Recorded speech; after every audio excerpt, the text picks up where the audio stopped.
visitor here, we're glad to have you tonight, and I hope you'll consider joining us.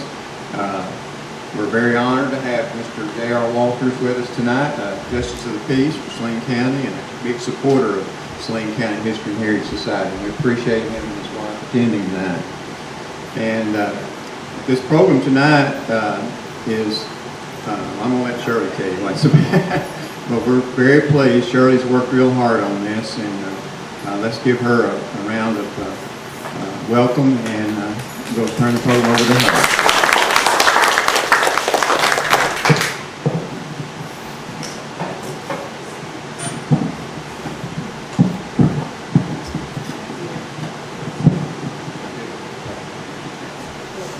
Thank you.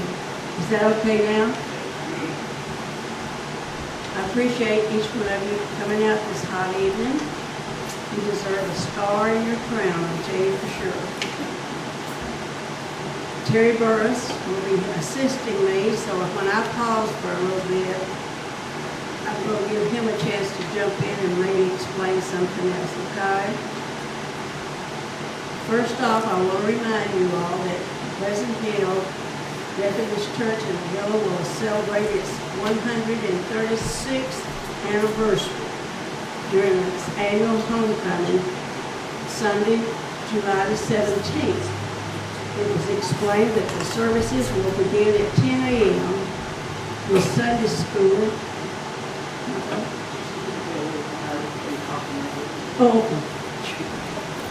And worship service at 11, and then the traditional potluck, which everybody always looks forward to.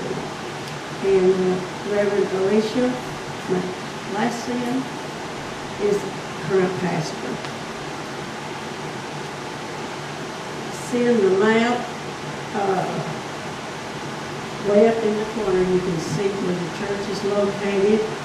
It was organized in 1880. The present building was constructed in 1894. It's located in northern Saline County at the intersection of Lawson and Lake Laurel Roads. It was added to the National Register of Historic Places in 1991.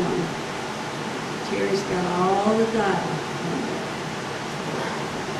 The church is virtually unchanged since it was first built, and most of its original furnishings are still intact. A high tornadic wind during the summer of 1969 shook its foundation some, but the solid old building still stood erect. Pleasant Hill Church is typical in many ways of Arkansas's rural churches that were built before the turn of the century. However, it has several features that makes it particularly interesting. First of all, Pleasant Hill has an unusually attractive setting. Pat Minton said she was going to get a picture one of these days when she was not afraid of getting hit with traffic. The road from Benton leading to its drop shortly down the hill about half a mile away and ends in an intersection directly in front of the church. As a result, a motorist high on the hill looks straight down the sharply sloping road where the church is smuggled in the valley below. The road running roughly north and south intersects at the church with the east and west Lawson Road that runs from Little Rock to Lake North Hill. From the top of the hill, the view of the church is framed by the smoky blue foothills of the Washingtons. In the fall, the native trees display many vivid colors that provide a beautiful background that can just seem to accent the country church. The simple, single-story wood-framed church building is designed as one of the Greek revival styles. This design was the most popular for rural churches throughout Arkansas during the last half of the 19th century. The outside walls were made of 6-inch horizontal siding, of course we can see that now, painted white and surrounded by, like surmounted, by a deep, steeply pitched roof that was almost 40 feet from the peak to the ground. Obviously closer back in a minute. When first constructed, the ceiling reached 30 foot without any central support. The interior is still intact. The original plank walls have been painted and the floor refinished. The hand-finished pews are original but now have red velvet cushions. The paneling was handcrafted. The building has central double leaf entry to the south, and Terry's got a good picture of that over there.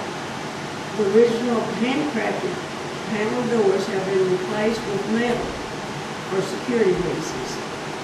Its gable roof originally had wood shingles, but is now covered with a standing seam metal roof after a roofing project that was first done in 1930.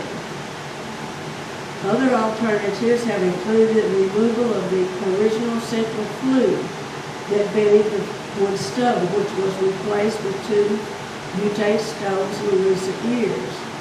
And later, the stoves were replaced with a central air conditioner heating unit fueled by butane, and carpet was added to the altar space. And they added acoustical tile ceiling. In constructing the Pleasant Hill Church, Walter Overhaul contractor used almost all local material. Much of this was comparatively close at hand, but it still had to be transported by wagon and train and team, and often processed by primitive means. Stones from the nearby Caney Creek formed the original foundation piers. Timber from the forest was used in framing and sheathing. 6-inch wide yellow pine boards were for the siding and the original double entrance doors. From one board was cut a piece of work that was a classic design and placed as an ornament above the front doors, which was quite a decoration for a fine-tiered church. Inside, the church is sealed entirely with 4-inch pine boards, which were all virgin stock. The pattern of boards were laid vertically. They provided the background for the walls, and above them, the boards were laid horizontally. Walnut was selected for the special designed altar for the communion rail. The semicircle altar rail was built on the spot and is one of the most unusual features of the entire structure. It separates the rostrum from the remainder of the sanctuary. The rail, although its top level is a bit uneven, bears the marks of the local craftsman who made it. This unique altar is supported by time. Isn't that neat? Overhaul reportedly also fashioned a little pulpit, if you can see that in the back, with its 1-foot square base that, like the rest of the church, seems to reach towards the heavens. If you'll notice, little shelves were originally built along the church walls to hold the oil lamps, and some of the shelves are still in place and used. The building was floored with pine, and pine boards were used to form a patterned backdrop for the pulpit. It is flanked by 2 graceful pillars of pine and 2 tall wings. The glass for the building, and possibly the square-head nails that were used in early construction, were probably the only components that did not originate in the neighborhood of the church. The walls are sheathed with the wood weatherboard now and supported upon a series of original stone along with additional concrete block piers. Many of these early style churches are now known for having severely altered. Pleasant Hill community was settled by Sam Granite and other pioneers prior to the Civil War. Granite is listed in the original landowners in Saline County if you're doing any research along that line for that family. The area was attracted to them because of the lot of land around the North Fork of the Saline River, because it proved to be an excellent cropland for cotton, corn, peanuts, hay, cattle, and other farm animals. And the agricultural focus of the Pleasant Hill community continued after the Civil War, and it remained a relatively dispersed community of farmsteads. Among the people that lived there at the time were the Wills, Lake, and Wilson plantations. As I said earlier, the Pleasant Hill Methodist Church was constructed in 1894 on land that had served the congregation since 1880. The Pleasant Hill Methodist Episcopal Church South, that's the official name, was organized that year. It was in the Oak Hill Circuit. Their first church building was actually a log structure that also served as a school. As the building was on private property owned by J.M. and Sarah Vaughn, they agreed to sell the property in 1893 to the church for $45. One of the terms of the sale was that the log structure that had been used as a schoolhouse be moved off the property.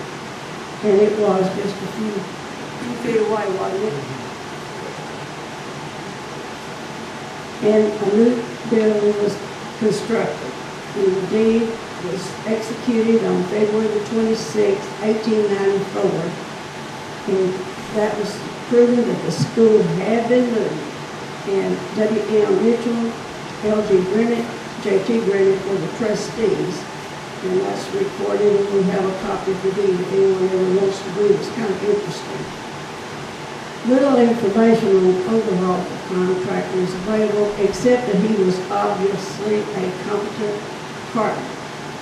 He also served as a postmaster at the nearby Tatumville Post Office that was open from 1882 to 1911. It is also noteworthy that according to tradition, he was assisted by not only the men in the church, but also neighbors of various religious affiliations.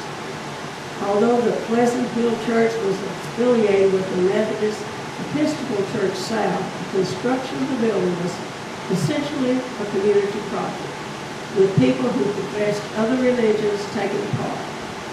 This fact is easily understood when one considers that churches of any denomination in that era were not plentiful in such rural areas, and a place to worship was most important and eagerly welcomed by residents. They felt free to participate fully in the services of any nearby church, whatever their religious preferences might be. I'm sorry this incompetent person was not able to bring up the picture of this man, but I'm going to give you a review on a biography of one of the early pastors. His name is Reverend John Fall, quote, Jack Taylor. He was the greatly beloved circuit rider. Stories passed down by tradition recall that he was not only a colorful character, but he wore a stocking cap to cover his bald head. In an account, I think they call him a skull cap, didn't they?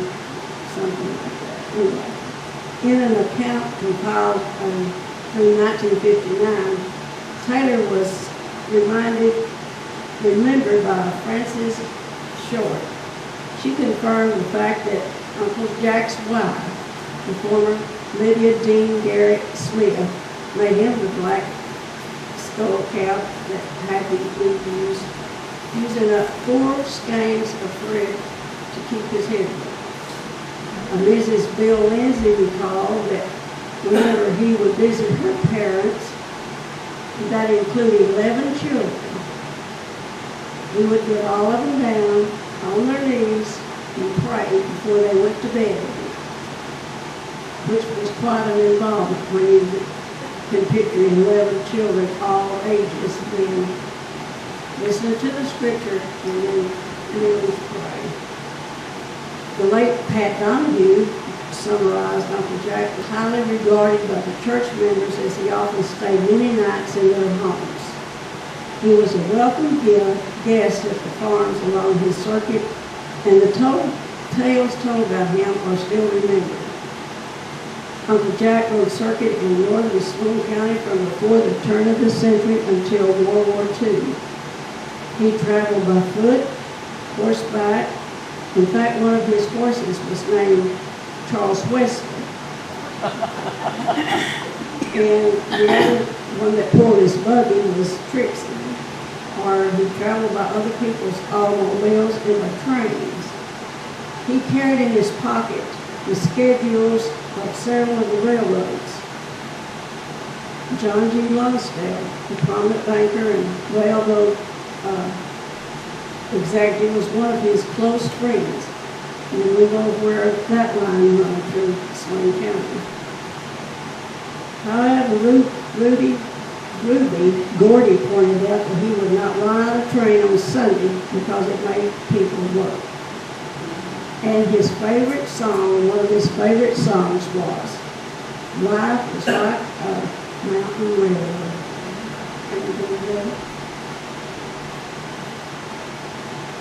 His piousness was remembered also by, at one time in the depths of the Depression, the church scraped up $9, which was the size of a mountain in those days, to buy him some new clothes, as his were quite warm. He accepted the gift graciously, but soon gave the new clothes to a hobo that he had met, and he felt he needed him more than he did. Perhaps the most memorable example of Taylor's strict belief is the attendance of the Methodist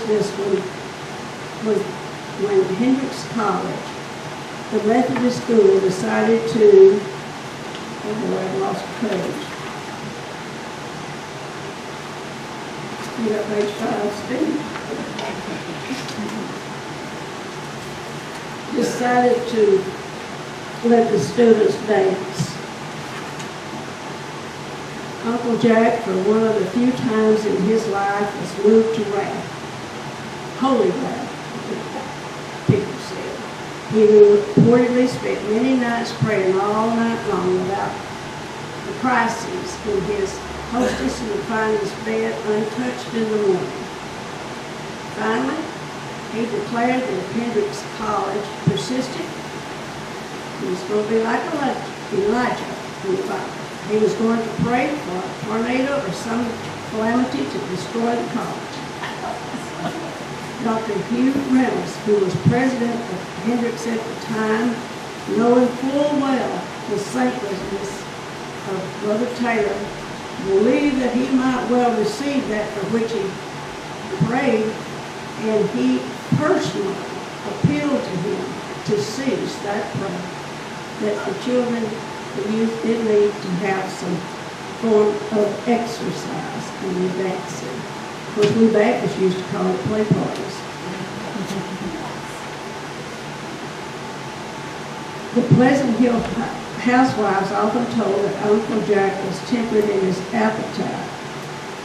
His favorite dish was the pot liquor from cooked greens with cornbread. We say when it was poke salad, or if we said greens. He also liked mush, and he asked that families do no cooking at all on Sunday. Another practice that Uncle Jack insisted upon during those early years as pastor was that the church be left unlocked at all times. Sadly, in today's world, this could not be continued. He died October the 5th, 1945, and is buried in the Oak Ridge Cemetery at Malvern. He is still remembered with respect and affection in the hill country and other areas in which he ministered. He also served as a chaplain at prisons. He visited the TB sanatorium over at Boonville because he knew some people there. And he was just a real encourager to the young men that were beginning their role as a struggling young preacher. He was a strict practitioner of the religion which he preached, virtually a saint, if such a term could be used in regard to an ultra-Protestant minister in the ultra-Protestant Saline County hill country of the pre-World War II era. Other pastors whose names have been recorded through the year have been Y.C.A.T, M.H. Russell, B.F. Scott, J.F. Taylor, of course that's the one I was talking about, E.F. Dodson, J.H. McKelvey, P.S. Heron, Hugh Grovelly, B.F. Martin, James F. Mitchell, G.H. Galloway, M.M. Monk, A.B. Holland, N.S. Smith, C.R. Land, A.F. Alt, G.M. Gentry, C.L. Galloway, J.B. Hoover, John W. Newsom. I think many of us remember Mr. Newsom, that used to have an insurance agency also. John Vise, John Clonch, am I saying that? Clonch, George McDonald, Donna Armstrong, Vince Crawford, and currently Alicia Finch McCasley. We have a picture of that piano, I believe it there somewhere, that shows that it's supposed to be over 100 years old, and it has been upgraded. It has been refurbished. It's got an electronic organ in it now. The guts were removed. It's not able to be repaired. It's in such bad shape. So this happened before I started attending the Pleasant Hill. There's a nice little plaque on the end of it with about 15, 20 family names that all chipped in to have the rebuilt electronic organ. I understand it sounds great. I haven't got to hear it yet. Homecoming's coming. I know. Are you going to go into any of the community legends? Community legend. Community legends. Yeah, no, you go ahead and do it. I'm happy. This is going to be good. I'm hearing stuff I've not heard.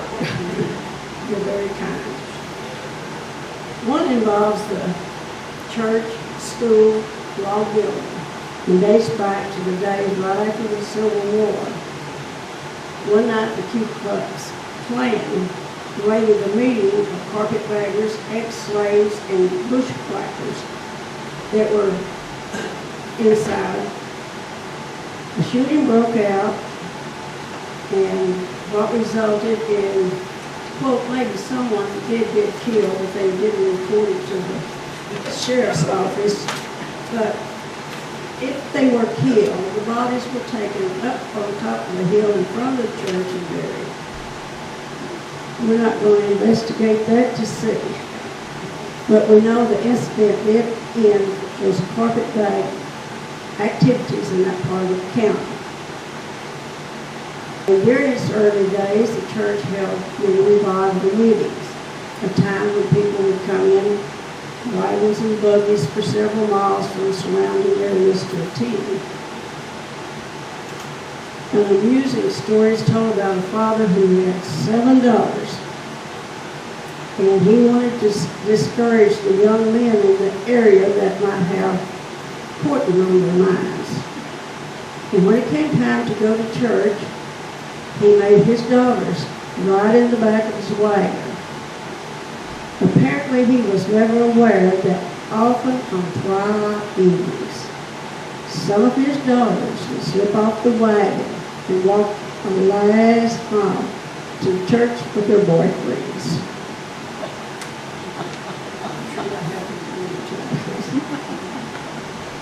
As was common for rural churches, the Pleasant Hill Methodist Church then as now serves more than the community's spiritual needs. Located at the intersection, as I told you a while ago, of two principal roads, it provides a natural gathering place for local meetings and community events. Did you have anything, a whole bunch more to add on the church before we get to the cemetery? I can talk about the church some, but why don't you go ahead and touch on the cemetery and I'll wrap it up. You're the trustee on some the cemetery. I think I got a sign of that. There you go. See there? You don't even have to read that to you. You know when it was established. Some of the marked graves in this historic cemetery predate the Civil War. Many old graves are marked only with river slate. The name scratched in because it was so soft, or other homemade monuments were used. Henry and Minnie Thompson deeded some of this land to the trustees of Pleasant Hill Cemetery and their successors. The trustees at the time were Carl Ray, Chloe Dean, Charles Marshall, Jean Thompson, William and Beatrice Thompson. And some of those pioneer names, if you get back looking, as I mentioned a while ago about the Wills, there's the Vandergrift, Ray, Wilson, Graves, Dyer, Barron, Blaylock, Fuller, Goodwin, Thompson, Ray, R.A.Y., Thomas, Lancaster, Rowland, Cochran, Gilbert, Hyatt, Coburn, and many others that were not marked, as is customary in many of these old cemeteries. So, that's about it on the cemetery. Paul Hyatt told me that his ancestors came from up there. Paul, that's why he used to know. The Hyatt, I know a lot of people knew Paul. And he was married Uncle Jack. Because they talked to him about that. You did?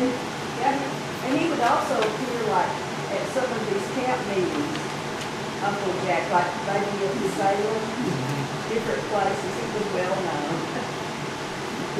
Another story that showed that he was trying to be so, I don't know how the word is, but if he spent the night somewhere and they offered him a feather bed, he wouldn't sleep in it. He said that the Savior was not privileged to sleep on a feather bed, and he just used a pallet. This is our Oklahoma cemetery, and my grandfather, up there at the crossroads, he came from Germany, and they homesteaded, and I believe they gave him 60 acres, and after 5 years, I believe it's 5 years, they gave him another 60 acres. That is still in our family. Some of my uncle's children have it. Mama said years ago there was this man that didn't like nobody in the neighborhood, and he refused. His last request was to never be buried inside the cemetery. So they buried him outside. And then in years to come, they enlarged the cemetery and took him in. And there is, according to Saline County Cemeteries, up on the top of the hill when you come down, there is a slave cemetery up there somewhere. Well, that's where those men are supposed to be buried. But No, thank you. you get over here and fix your I want to thank Miss Shirley for getting in touch with me. And, you know, history makes our world very small. It touches all of us. And for me, I'm going to make it personal here for just a few minutes. I'm a Saline County boy. I grew up living in 22 states. My mother and father both graduated from Benton High School in 47. I graduated from Bryant in 68. I worked in Little Rock, and after I had with Fayetteville, and after that I did some wanderlust years in in the 70s between San Francisco, Eureka Springs, and other points unknown before I finally settled in Little Rock. And my mother and dad had land out at Lake Moore.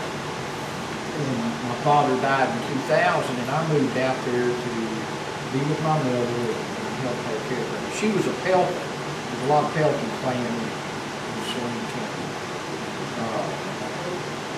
And I grew up hearing stories about this area.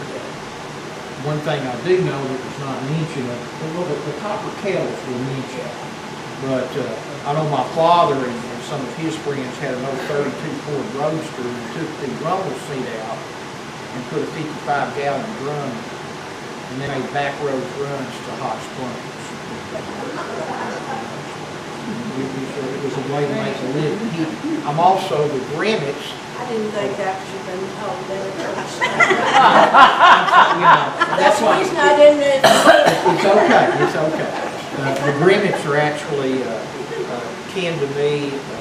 My family as cousins, and the land that we reside on now at Lake Moore was traced back through the deeds, and it was originally Greenland land. And my mother said that whenever they bought it, my dad would stand there scratching his head, standing on top of the hill there at Cage Point. It sure looks familiar to me. And of course, there wasn't a lake there then. The church is a beautiful little building. As an architect, I just love its simplicity, its detailing. It's got some issues. It's an old building. We're actually working with the technical staff of Arkansas Historic Preservation Program to look at some things that need to be done. You may not have noticed it in some of the photos, but the church actually has got some cabling coming out of the sides and anchored down to the ground. And while the wind did not blow it away, it did shift it. And they had to cable the building. And so we're looking at it from a structural standpoint to stabilize and improve the structure. It doesn't show in this photo, and I think I may have one that has it. It's not a legend, it's a fact. We had outhouses. We had outhouses up until the turn of this century.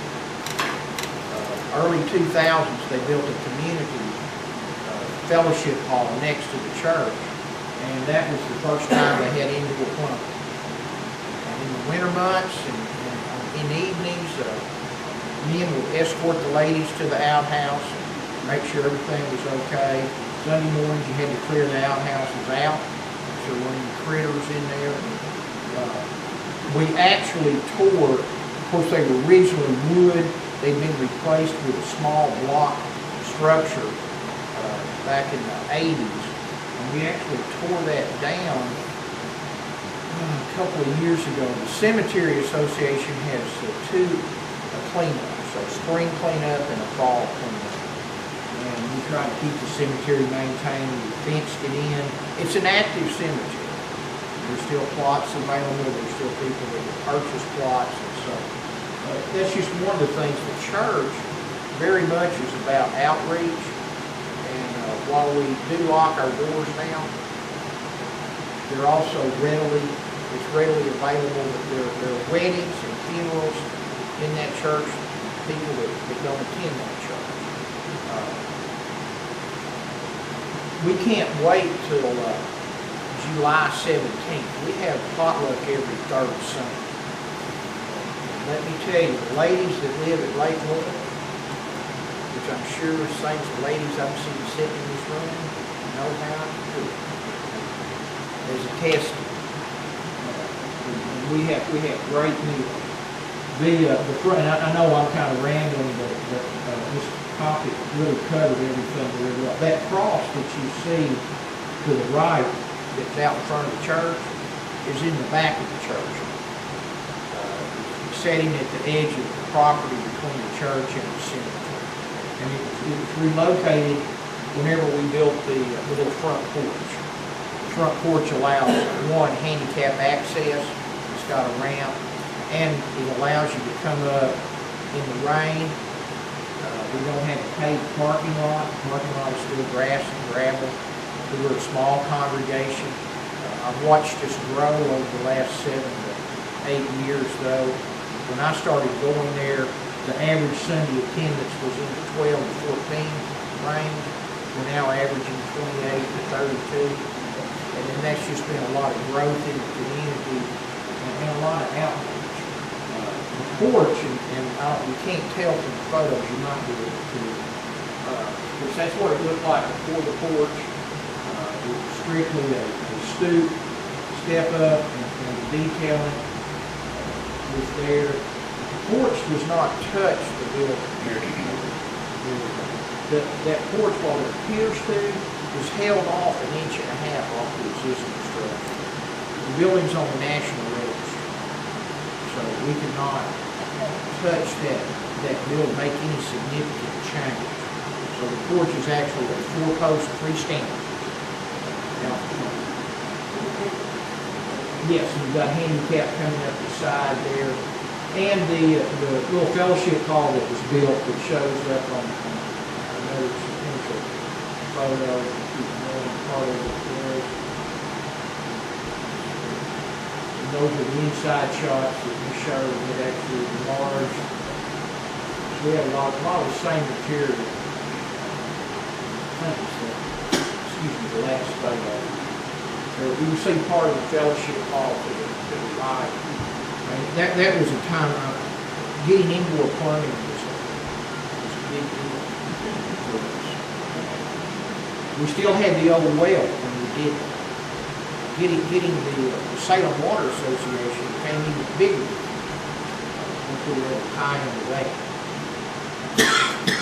But and the cemetery is extremely old. There are graves out there. I've personally seen grave markers in the 30s. A beautiful little cemetery. And we have people that actually, first time this happened to me, my first thought is, like, pull up in your car, and what are they doing? What are they looking at? And they weren't looking necessarily, it wasn't for family members, they had just stopped to just walk. And it's just covered with cedar trees. It's a really beautiful site. We had a lady come over, actually to visit our church several weeks ago. She was talking to me, she said, "You don't know this, but I come here every week and just walk in the cemetery." Peaceful setting. So, beautiful little church. I personally invite all of y'all to come out July the 17th for homecoming.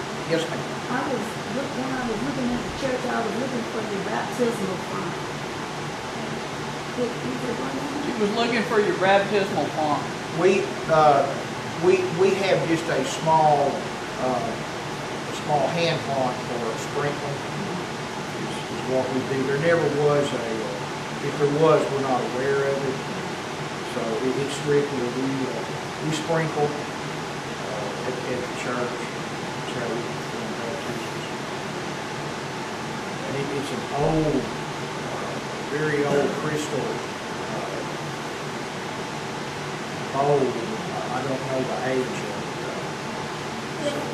If any Methodist or probably anybody as far as the Methodist emerging, our church in Sardis has a parish.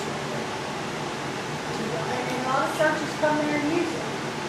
Well, the other thing was, as close as we were to the creek, and potentially used the creek. That's right, too. Because when I grew up, I went to a church out here called Oak Grove, and they loaded us up and took us down the other side of Sharon. I don't know what the creek was.